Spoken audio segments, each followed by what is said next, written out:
Showcase, আলনা ইত্যাদি কেনা অপচয় হিসেবে গণ্য হবে কিনা? এশার নামাজের জামাতের সময়ের ভিন্নতার কারণে এক জায়গায় নামাজ পড়ার পর অন্য জায়গায় আজান শোনা যায়, দুই আজানের কি জবাব দিতে হবে? অমুসলিম বন্ধুর বাসায় মুরগির মাংস খাওয়া যাবে কিনা? পরিবার পরিকল্পনা চাকরি করা কি জায়েজ আছে? একজন মানুষের স্বাভাবিক অজু বা গোসল করতে কত সময় নেওয়া উচিত? ঝামেলা মুক্ত থাকার জন্য বিয়ে না করার সিদ্ধান্ত নেওয়ার বিধান কি? বিয়ে করলেও ঝামেলা কমানোর জন্য সন্তান গ্রহণ না করার সিদ্ধান্ত করা যাবে কিনা? ঝামেলা মুক্ত সংসারের যে ঝক্কি ঝামেলা সেটা এড়াবার জন্য বিয়ে না করে যদি কেউ থাকতে চান, শরিয়ার দৃষ্টিকোণ থেকে সেটি জায়েজ হতে পারে যদি তিনি তার নিজের চরিত্রকে হেফাজত করতে পারবেন বলে তার নিজের প্রতি নিজের সে আত্মবিশ্বাস এবং কনফিডেন্ট থাকে, তবে এটিকে শরিয়া উত্তম কোনো কাজ মনে করে না।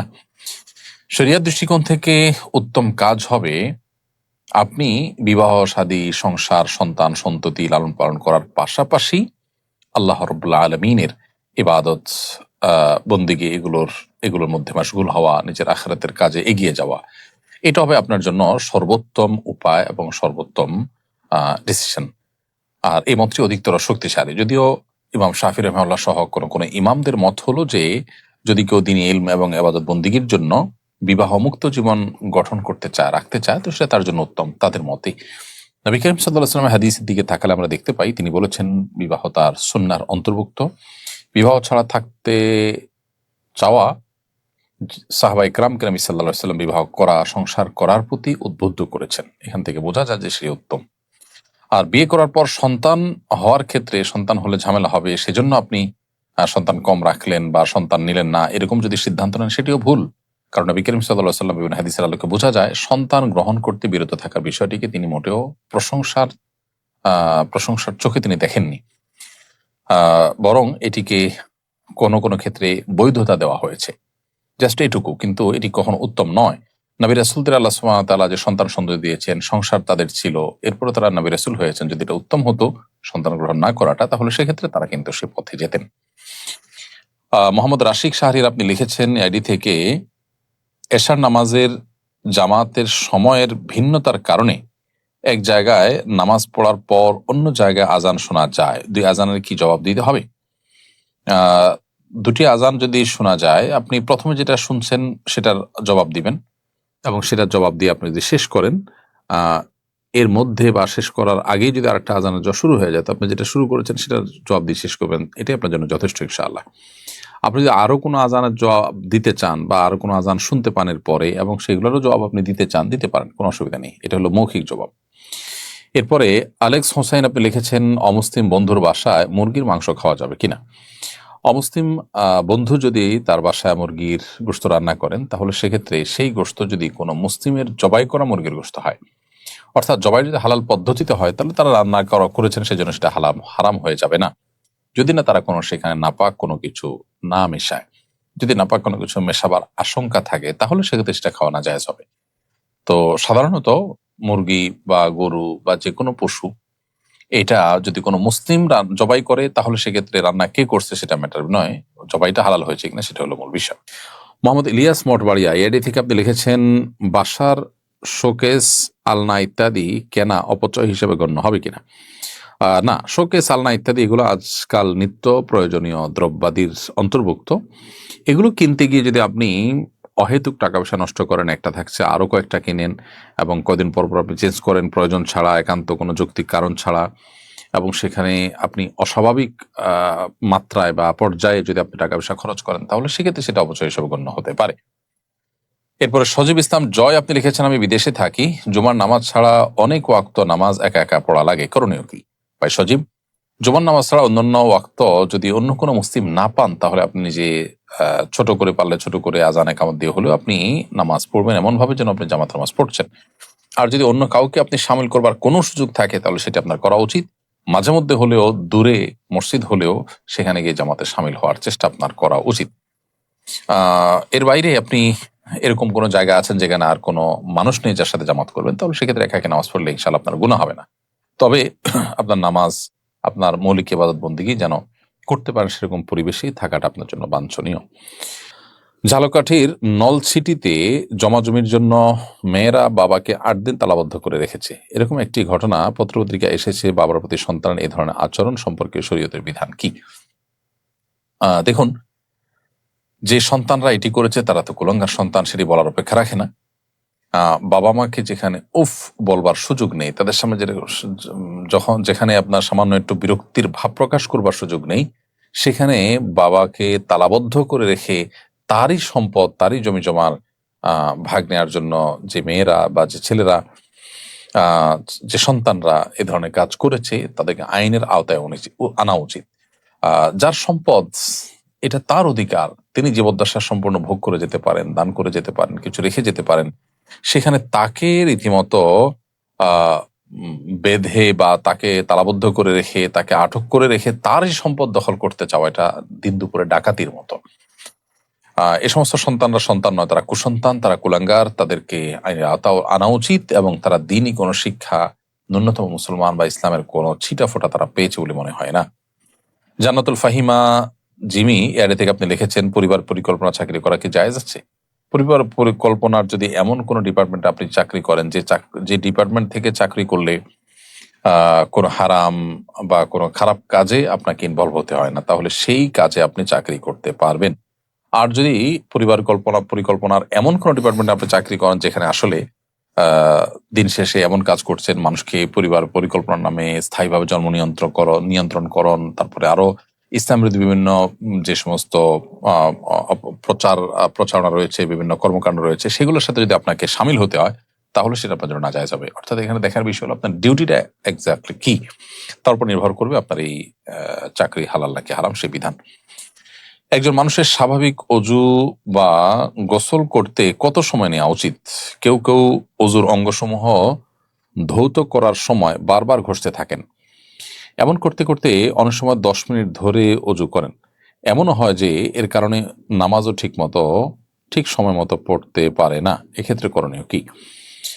স্বাভাবিকভাবে অজু গোসল করতে আসলে কি পরিমাণ সময় লাগবে, শরীয়তের জন্য কোনো সময় সীমা ঠিক করে দেয়নি, তবে কি পরিমাণ পানি লাগবে সেটা কিন্তু বলা হয়েছে।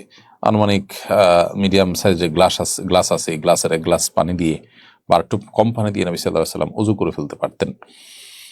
আর গোসলেও তার খুব সামান্য পরিমাণ পানি লাগতো, যেটা আমাদের কাছে অনেকটা অকল্পনীয়। তো সময়ের ব্যাপারটা হলো যে, যদি কেউ ভালোভাবে ডলে অজু করতে অন্য 10 জনের চেয়ে তার একটু বেশি সময় লাগে, অসুবিধা নেই। কিন্তু আপনি যে পয়েন্টটি উল্লেখ করেছেন যে অনেকে দেখা যায় 10 মিনিট ধরে অজু করে, এটা অস্বাভাবিক, এটা তো অবশ্যই গর্হিত কাজ। সময় আমাকে যে কাজে আমি সময় ব্যয় করবো, সে সময়টা ব্যয় করতে যদি আমি সীমা ছাড়িয়ে চলে যাই, তাহলে সেক্ষেত্রে অবশ্যই সময়েরও অপচয়ের ব্যাপার আছে। আল্লাহ সুবহানাহু ওয়া তাআলার কাছে কিয়ামতের দিন আমাদের সময় সম্পর্কেও কিন্তু জিজ্ঞাসার মুখোমুখি হতে হবে। তো সেজন্য একজন মুসলমান অজু করতে গিয়ে অস্বাভাবিক পর্যায়ে সময় নষ্ট করবেন না। অনেকের সূচিবায়ুর রোগ আছে। এই সূচিবায়ুর রোগ যাদের আছে তাদের ওয়াসওয়াসার রুকিয়া নামে যে রুকিয়া আছে, অনলাইনে সার্চ করে সেরকম কোন রুকিয়ার শরণাপন্ন হয়ে সেরকম রুকিয়ার মাধ্যমে তার ট্রিটমেন্ট করা উচিত, অথবা তার এই সূচিবায়ুর রোগ দূর করার জন্য মানসিক কোনো ডাক্তার, কোনো কাউন্সিলরের শরণাপন্ন হওয়া উচিত। সোজা কথা যে একে অঙ্গ বারবার করে ধুইতে থাকা, এটা কোনো জায়েজ কাজ নয়। 3 বার ধোয়া সুন্নাত, 3 বার ধোবেন, ভালো করে ডলবেন। এরপরও আপনার কোনো অঙ্গ শুকনো আছে কিনা এই ব্যাপারে যদি আপনার ভিতরে খুঁতখুঁতে বা আপনার সূচিবায়ুর কোনো ভাব আসে, আপনি সেটাকে ইগনোর করবেন। সেটাই আপনার জন্য শরিয়া কর্তৃক নির্দেশিত। জাস্ট ইগনোর করতে হবে যে 3 বার আমি ধুয়েছি, নবী সাল্লাল্লাহু আলাইহি ওয়াসাল্লাম 3 বার ধোয়ার নির্দেশনা করেছেন, সেটা আমি করেছি, ডলেছি, অতএব আমার দায়িত্ব শেষ। এরপরে আর শুকনা থাকলো না, সেটা আমার অরিড হওয়ার দরকার নেই। নিজেকে এভাবে বোঝাতে হবে, সান্ত্বনা দিতে হবে এবং নিবৃত রাখতে হবে এই বারবার অপ্রয়োজনে ধোয়াধুয়ির ব্যাপার থেকে। সিজারে বাচ্চা হলে নাকি সন্তান পালনের পূর্ণ সওয়াব পাওয়া যায় না, জান্নাত পাওয়া যায় না, এই কথা কতটুকু সত্য? পাপকে ঘৃণা করো, পাপীকে নয়, ইসলামের দৃষ্টিতে এটা কতটুকু সঠিক? হিন্দুদের বিয়ের দাওয়াত খাওয়া যাবে কিনা? আল্লাহর প্রিয় বান্দা হওয়া যায় কিভাবে? ইমাম নামাজে ভুল করলে মুসল্লি নামাজ হবে কিনা? ফরজ গোসল সঠিক নিয়ম বলবেন। স্বামী যদি পর্দার অনুমতি না দেয় তাহলে করণীয় কি? কত টাকা হলে জাকাত দিতে হবে? 2 লক্ষ টাকা ধার এনেছি, দেওয়ার সময় আমি কি তাকে খুশি হয়ে কিছু বাড়িয়ে দিতে পারি? তাকে শুধু হবে স্বর্ণকারের কাজ করি, আমার জন্য সোনার আংটি তৈরি করা জায়েজ হবে কি? বিশেষ সুবিধার জন্য লোন নেওয়া যাবে কি? আমরা জানি উটের মাংস খেলে অজু করতে হয়, কিন্তু কেন বিড়াল কেনা বেচা করা কি হারাম? নিজের ছোট বাচ্চাদের মারধর করলে কি গুনাহ হবে? আর দেরি না করে চলুন আপনাদের জিজ্ঞাসার জবাবের আলোকিত ভুবনে আমরা প্রবেশ করি। আর আফসান আহমেদ শুভ আপনি লিখেছেন পাপকে ঘৃণা করো, পাপীকে নয়। ইসলামের দৃষ্টিতে এটা কতটুকু সঠিক? না, এটা কোনো ইসলামের কথা নয়। পাপী সে পাপ করে, সেজন্য তার প্রতি ঘৃণা থাকতে হবে। এআইডি থেকে আপনি লিখেছেন হিন্দুদের বিয়ের দাওয়াত খাওয়া যাবে কিনা। বিয়েতে সাধারণত পুজো হয়, সেজন্য ওই পুজোর অনুষ্ঠানে যাবেন না। বাকি বিয়েকে কেন্দ্র করে কোনো খাবার অনুষ্ঠান হচ্ছে নিছক, সেখানে আপনি হালাল খাবার পরিবেশন করলে খেতে পারেন। আব্দুল্লাহ জোবাইর আপনি লিখেছেন আল্লাহর প্রিয় বান্দা হওয়া যায় কিভাবে? আল্লাহর প্রিয় বান্দা হওয়ার জন্য আল্লাহর সমস্ত আদেশ নিষেধগুলো মানতে হবে, আল্লাহ রাব্বুল আলামিনের প্রিয় কাজগুলো বেশি বেশি করে করতে হবে। মোহাম্মদ আনিক হাসান লিখেছেন ইমাম নামাজে ভুল করলে মুসল্লির নামাজ হবে কিনা। ভুল যদি এরকম হয় যার ফলে নামাজ নষ্ট হয়ে যাবে, তাহলে মুসল্লির নামাজ নষ্ট হয়ে যাবে। ভুল যদি এমন হয় রিকভার করার মতো, তাহলে মুসল্লিও ইমাম সাহেবের সাথে সেদে সহদিয়ে রিকভার করবেন। আর যদি ভুলটা মানে ওই লেভেলের না হয়, যা সুন্নতের এদিক সেদিক হয়, তাহলে সেক্ষেত্রে নামাজ তো হয়ে যাবে, কোনো অসুবিধা নেই। এমডি আলামিন হোসেন লিখেছেন ফরজ গোসল সঠিক নিয়ম বলবেন। ঠিক, ফরজ গোসলের সঠিক নিয়ম হলো শরীর বা কাপড়ের কোথাও নাপাক থাকলে সেই জায়গাটা আগে ধুয়ে ফেলতে হবে। এরপরে হাত ধোবেন কবজি পর্যন্ত 3 বার, এরপরে কুলি করবেন গড়গড়া করে, এরপরে নাকে পানি দিবেন ভালো করে, তারপরে মুখ ধোবেন, হাত ধোবেন, এরপরে পুরো শরীরে পানি ঢেলে গোসল করবেন। আসার সময় 2 পাও ধুয়ে বের হয়ে চলে আসবেন। এটাই ফরজ গোসলের সুন্নাহসম্মত পদ্ধতি। লামিয়া এটি থেকে লিখেছেন স্বামী যদি পর্দার অনুমতি না দেয় তাহলে করণীয় কি? স্বামীর অনুমতির দরকার নেই। আল্লাহ তাআলা ফরজ করেছেন পর্দাকে, অতএব যেটা আল্লাহ তাআলা ফরজ করেছেন সেটা করতে গিয়ে স্বামীর অনুমতির কোনো প্রয়োজন নাই। এমনকি স্বামী যদি বাধাও দেন, সে বাধা উপেক্ষা করে আপনি বিনয়ের সাথে তাকে জানিয়ে দেওয়া যে আমার সৃষ্টিকর্তার নির্দেশ আমি মানতে বাধ্য, তোমাকে বা আপনাকে আমি ভালোবাসি, মানে এই না যে সৃষ্টিকর্তার নির্দেশ আমি লঙ্ঘন করব আপনার নির্দেশের কারণে। বিনয়ের সাথে তাকে নিজের অপারগতার কথা প্রকাশ করে আপনি ঠিকই পর্দা মানতে হবে। এরপরে এমডি হাদিস যখন আপনি লিখেছেন কত টাকা হলে জাকাত দিতে হবে? জাকাত দিতে হবে 595 গ্রাম রূপা কেনার মতো টাকা থাকলে। 595 গ্রামের রূপার বাজার মূল্য কত দেখবেন, সেটা সম্ভবত 40-50 হাজার বা এর কম বেশি হবে।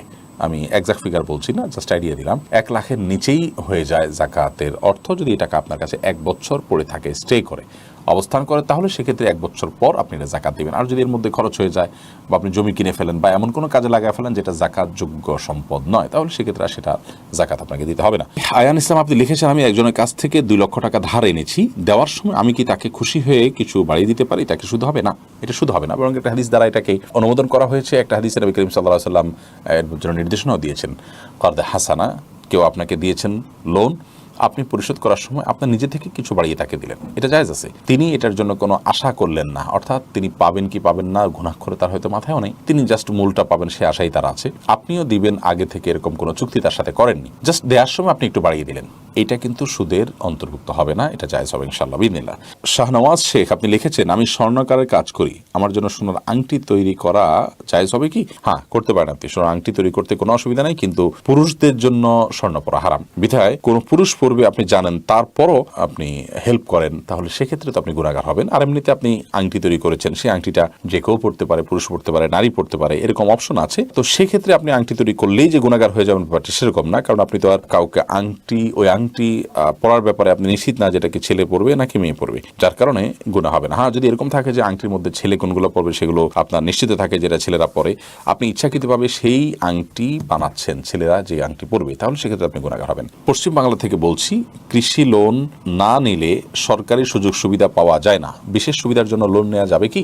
দেখুন, কৃষি লোন যদি না নেওয়া হয় তাহলে সেক্ষেত্রে সরকারের সুযোগ সুবিধা না পাওয়া গেলে সেটাকে বর্জন করবেন। তারপরে সুদ ভিত্তিক লোন নেবেন না। সুদ আল্লাহ তাআলার জমিনে হারামের তালিকার মধ্যে সবচেয়ে ভয়াবহ একটি বিষয়, যার ব্যাপারে আল্লাহ তাআলা যুদ্ধের ঘোষণা করেছেন, যেটার ভয়াবহতা এরকম মারাত্মক যে সেটার 70টা খারাপ দিকের মধ্যে অত্যন্ত সাধারণ একটা খারাপ দিক হলো নিজের মায়ের সাথে জানার মতো। কত জঘন্য বিষয় চিন্তা করেন, যার জন্য শাস্তি বারজাখ থেকে, কবর জগৎ থেকেই শুরু হয়ে যাবে। নবী করিম সাল্লাল্লাহু আলাইহি সাল্লামকে আল্লাহ তাআলা দেখিয়েছেন তার রূপ এবং আপনার চিত্র, জাহান্নামে তার শাস্তির ধরন কি বিস্তারিত বিবরণ উঠে এসেছে। কিয়ামতের দিন হাদিসে আসছে নবী করিম সাল্লাল্লাহু আলাইহি ওয়াসাল্লাম বলেছেন, কিয়ামতের দিন আল্লাহ রাব্বুল আলামিন এর পক্ষ থেকে বলা হবে যে কই তোমার হাতিয়ার নিয়ে প্রস্তুত হও যুদ্ধের জন্য, তুমি যে সুদখোর। তো এই জন্য আপনি কৃষি লোন না নিলে যদি কিছু সুযোগ সুবিধা থেকে বঞ্চিত হন, তো সেই স্যাক্রিফাইসটা আল্লাহর জন্য করবেন। আপনার কিছু ক্ষতি হবে, তার বিনিময়ে আল্লাহর কাছে আপনি আজার পাবেন ইনশাআল্লাহ বিইذনিল্লাহ। মোহাম্মদ আলামিন রুবেল লিখেছেন আমরা জানি উটের মাংস খেলে ওযু করতে হয়, কিন্তু কেন? কোনো কারণেই হাদিসে কোনো নির্দেশনা থাকলে সেই নির্দেশনার কেন আমরা জিজ্ঞেস করা, এটা আমাদের জন্য মানে কেন আমরা জানতে পারা, এটা আমাদের জন্য জরুরি বা আবশ্যক নয়। আল্লাহ রাব্বুল আলামিন কোনো নির্দেশ করলে, আল্লাহ রাসূল সাল্লাল্লাহু আলাইহি ওয়াসাল্লাম কোনো নির্দেশ করলে, আমি তো আল্লাহর গোলাম, আল্লাহর নির্দেশ নিষেধের সব রহস্য যদি আমি বুঝে যাই, তাহলে আর আমার সৃষ্টির সাথে স্রষ্টার কি পার্থক্য, দাসের সাথে মালিকের কি পার্থক্য, এটা হলো বড় কথা। এর বাইরে আপনার এটা নিয়ে ফুকাহায়ে কেরামের মধ্যে মত পার্থক্য আছে। অনেক ফকিহগণ বলেছেন এখানে ওযু করা বলতে শুরুতে ভালো করে হাতটা ধোয়ার কথা বলছেন, চর্বিটা অনেক বেশি থাকে, সেজন্য অনেকে বলেছেন এটা রহিত হয়ে গেছে, অনেক ফুকাহা কেরাম বলেন যে না রহিত হয়নি, এখনো ওটের গোশত খেলে অজু করতে হবে। এর সুপ্ত অনেক কারণের কথা অনেক ওলামা কেরাম বলে থাকেন, সেই দিকে আর আমি যাচ্ছি না বিস্তারিত। যেমন ওটের বাথানে শয়তান থাকে, বিশেষ করে ওটের রাখার যে জায়গা, গোয়াল ঘর যেরকম থাকে এরকম, সেখানে শয়তান জায়গা থাকে, সেখানে সালাত আদায় করার পরে হাদিসে নিষেধাজ্ঞা আসছে। তো ওটের গোশত খেলে ওট আমরা ব্যবহার করতে পারি, হালাল, নবী করিম সাল্লাল্লাহু আলাইহি ওয়াসাল্লাম ওটে চড়েছেন, চড়বেন, সবই ঠিক আছে, কিন্তু শয়তান ওই জায়গায় আশ্রয় নেয়, সেই জন্য তার একটা প্রভাব মানুষের মধ্যে পড়তে পারে, এই জন্য এটা গোশত খাওয়ার পর ওযু করার কথা বলা হয়েছে। এরকম ব্যাখ্যা অনেকে করেন, আর অনেক রকমের ব্যাখ্যা আছে। এই ব্যাখ্যাগুলো নেহায়েতি ওলামা একরামের নিজস্ব ব্যাখ্যা, হাদিসে এর কোনো কারণ উল্লেখ করা হয়নি, আল্লাহ তাআলা ভালো জানেন। কিন্তু এর মাঝে কল্যাণ আছে আর এটা নামার মাঝে অকল্যাণ আছে, সেটা একেবারে পরিষ্কার। যদিও আগেই বলেছি যে এটা নিয়ে মতপার্থক্য আছে, যে হাদিসের উপরে এখন আমল করে ওটের গোশত খেলে ওযু করতে হবে কিনা, ওযু ভঙ্গ হবে কিনা, সে বিষয় নিয়ে পপি ইসলাম আপনি লিখেছেন, সিজারে বাচ্চা হলে নাকি সন্তান পালনের পূর্ণ সওয়াব পাওয়া যায় না, জান্নাত পাওয়া যায় না, এই কথা কতটুকু সত্য? না, এরকম কোনো কথা হাদিসে বলা হয় না যে সিজার হলে হবে না, অন্যটা হলে হবে, এরকম কোনো পার্থক্য হাদিসে করেনি। আমরা কিভাবে সেটা করব?